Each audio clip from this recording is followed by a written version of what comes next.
Ang mabuting balita ng Panginoon ayon kay San Juan.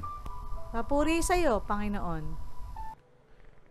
Noong panahong iyon, sinabi ni Jesus sa kanyang mga alagad, "Kung paanong iniibig ako ng Ama, gayon din naman iniibig ko kayo. Manatili kayo sa aking pag-ibig. Kung tinutupad ninyo ang aking mga utos, mananatili kayo sa aking pag-ibig. Tulad ko, tinutupad ko ang mga utos ng aking Ama, at ako'y nananatili sa kanyang pag-ibig.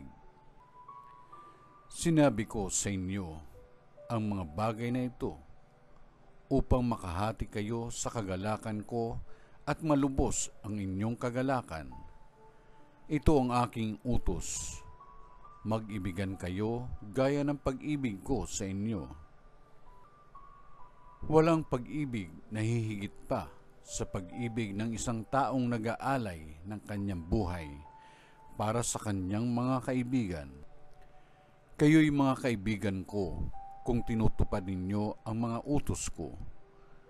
Hindi ko na kayo inaaring alipin, sapagkat hindi alam ng alipin ang ginagawa ng kanyang Panginoon.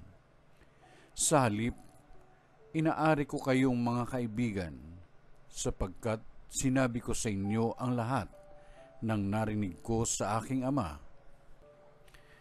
Hindi kayo ang pumili sa akin. Ako ang pumili at humirang sa inyo upang kayo'y humayo at mamunga at manatili ang inyong bunga.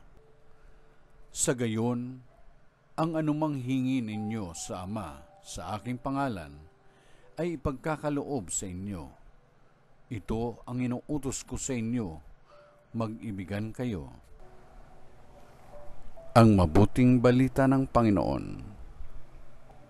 Pinupuri ka namin, Panginoong Hesukristo.